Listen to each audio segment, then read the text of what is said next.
don't know. I think my outfit is pretty gorge. Raquel, did you mean gorgelicious or gorge-tastic? No, Barbie! I meant gorge. Are you learning a foreign language? Bruh. It's short for gorgeous.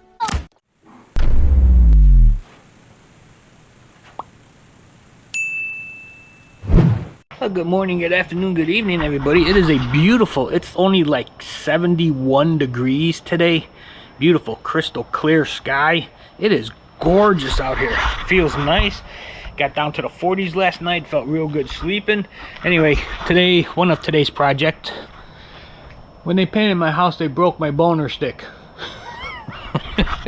So, I did get me a new one right here. So today I'm going to replace my boner stick so I know whether or not the weather's got a boner.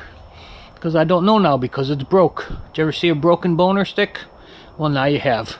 I'm going to replace this. Hang tight.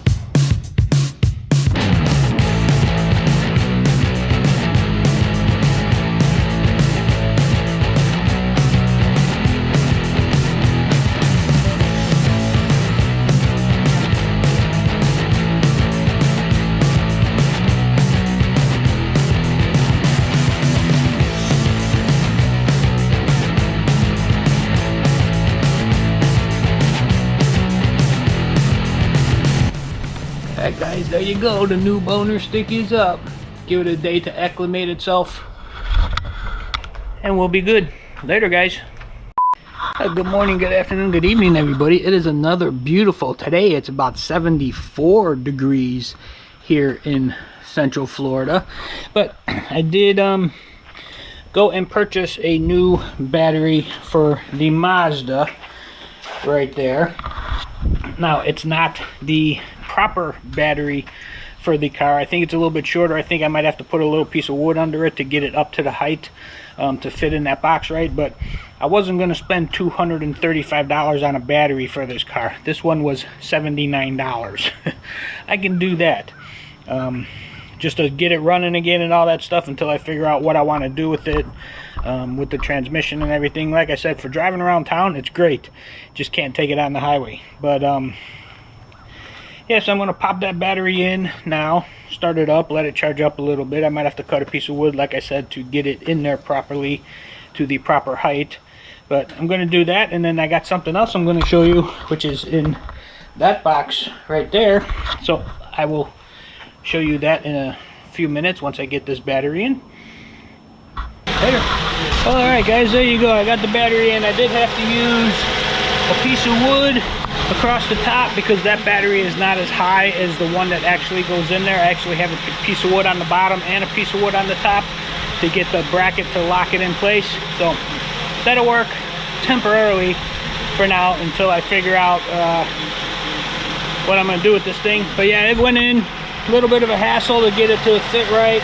Had to cut a couple pieces of wood, but everything's good, should be okay. Now, let me clean all this stuff up here, and then I will open up that box right there, and I will show you what I got. Hang tight. Alright guys, here we go. Now, like I said before, I am not a fan of the electric lawn tools or whatever you call it, but they are the cheapest thing right now. I have a blower that I've had for a couple years. It hasn't started in like 2 years. It's got busted lines. It's just been crap since I got it. So what I did is I bought me an electric blower. Now I guess I gotta go get a knife because I didn't realize this was taped up. So hang tight. I will be right back. Alright guys, got the knife. I got razor blade actually. I didn't have to walk all the way in the house. So we're going to see if this is. It's supposed to have 3 speeds, a couple batteries, and be able to blow up to like 160 miles an hour, which is pretty decent. Pretty decent. So that being said, alright, let's see what we got here. Unboxing. Oh, look at how cute this is. Look how small and cute that is. Alright, that's probably why it was so cheap, I'm guessing.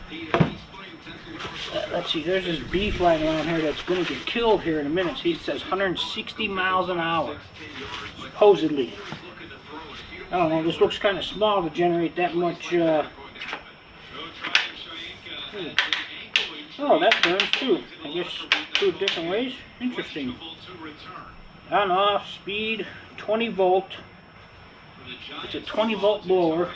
Alright, let's see. Got a couple different ends I can put on here, I guess. Wide or short. Go with the wide. Start, I think.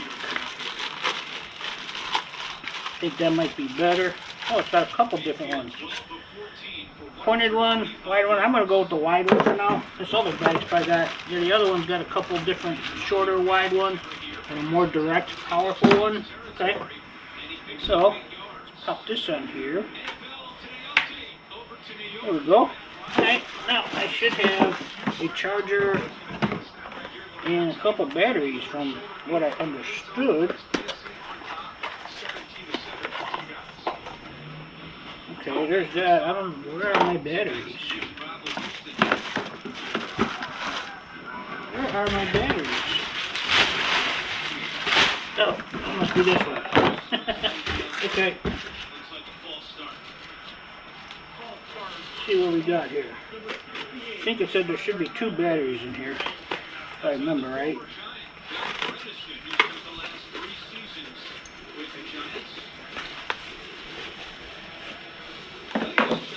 No, there's only 1 battery. I thought they said it came with 2. I will have to look that up.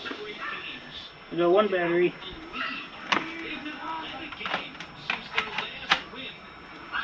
Alright.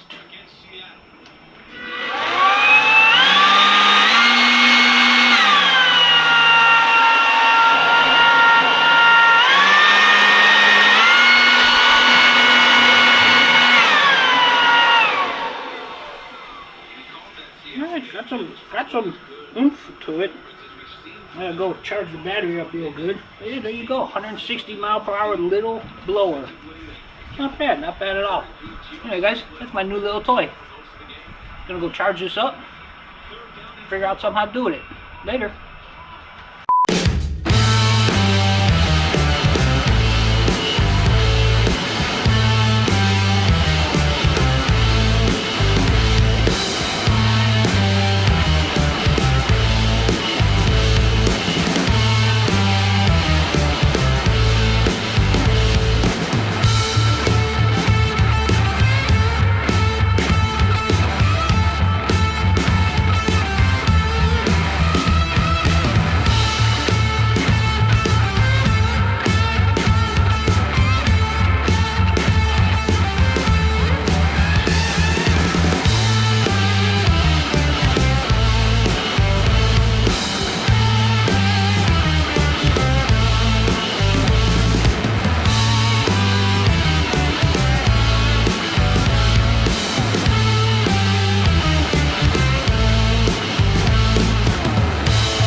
I get rid of that copyright. Alright guys, well as you just seen, I just vacuumed the entire carpet out here. Now it does still need a very, very deep cleaning, as you can see from like right there where I had a little pad to where it is there. It is pretty dirty. It hasn't been washed in probably, oh, I don't know, 4 or 5 years was the last time I think I did it. But since they pressure washed the pool patio and all the stuff got blown up out to here, vacuumed it all up, it looks 100 times better right now than it did before. Now I still have to do the countertop up here, which as you can see I also haven't cleaned in several years because I usually don't come out here, but I'm going to tackle that here soon also. Still got the screen here to repair those screens, spline, ladder. Just need to look into renting one of those machines to clean the carpet and get that done. And then pretty much out here, once I clean that countertop off and everything, pretty much out here will be done for the most part. Yeah, pretty much be done. Anyway guys, still got to do a little bit on the pool here, the deep end there and where it regathered down there. I'll get around to that eventually, but it's 70% better than what it was after they blew everything off. Everything still looks good up on the gutters. Leaves on the outside like I showed you before, but I'll take care of that with a blower. Pretty sure a blower will get rid of that, or a good storm coming through. But anyway, this is done for today. Looks 100 times better. I've been wanting to do that for several weeks now since they painted the house, but yeah, several times better, 100,000 times better. No more paint flakes, dirt, dust, stuff all over it. Anyway, that's it for now, guys. Later. Well, good morning, good afternoon, good evening, everybody. It is a cloudy, gonna be raining a little bit later day here in Central Florida, but it is only 74 degrees, so it feels real good. Got a cold front coming through. It's gonna get down to the upper 30s at night over the next couple nights, and the high's only supposed to be in the low to mid 60s. That'll feel good, I think. That'll feel good. Anyway, latest problem with my Mazda. Last night I took her out.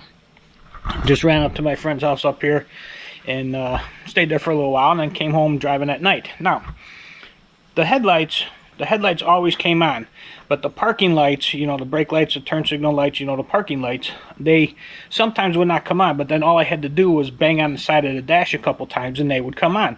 It's been doing that for 5, 6, 7 years now, but they always came on. They always came on. Last night, it was dark out when I left, got in the car to go home, turned it on, the headlights came on, but none of the parking lights came on, which means I had no tail lights on. The brake lights worked, but the tail lights wouldn't be on driving home at night. And I could not get it to come on no matter what I did. I could not get them to come on. So basically, I drove home with my flashers on. It's only about 4 miles, so it wasn't that far.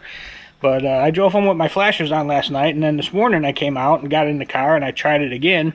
Kicked it on, turned on the lights, played with the switch a little bit, banged on the dash a couple times, and could not get them to come on. They're just not coming on. I don't know why.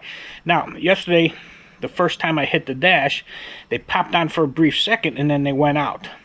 So I'm not 100% sure if maybe the fuse blew, because it's kind of like what it did, you know, just brief second and then went out and couldn't get them to come back on again. So over the next couple days or maybe a week or so, I'm going to get in there, check the fuses for the parking lights and everything else in there and see if any one of those blew. And if that didn't happen, then I don't know what's wrong with it. And I'm only going to have to be able to drive it during the day unless I take it in to get an electrical analysis, which I'm not doing because they charge a freaking fortune to do that. And it's not worth it. So anyway, the latest woe with the Mazda. But like I said, driving it during the day around town is perfectly fine. Perfectly fine. Third gear slips just a hair when it goes into third gear. But, you know, it's not like it did like on the highway. I can't take it on the highway. But driving around locally, it's fantastic for it. And now, it looks like if I can't fix this, it's going to be local daytime driving only. Which is fine. Which is fine. At least I still got a second emergency car if I need it. But anyway, yeah, that's the latest with that. But anyway, that's a nice cool day out here right now. A little bit cloudy. Not much of a breeze going on. But it is nice and cool. Like I said, it's only like 73, 74, something like that. But anyway, I'm going to let you go now. I'm going to sit down. I've been doing stuff all morning. I'm beat. Anyway, more later, guys.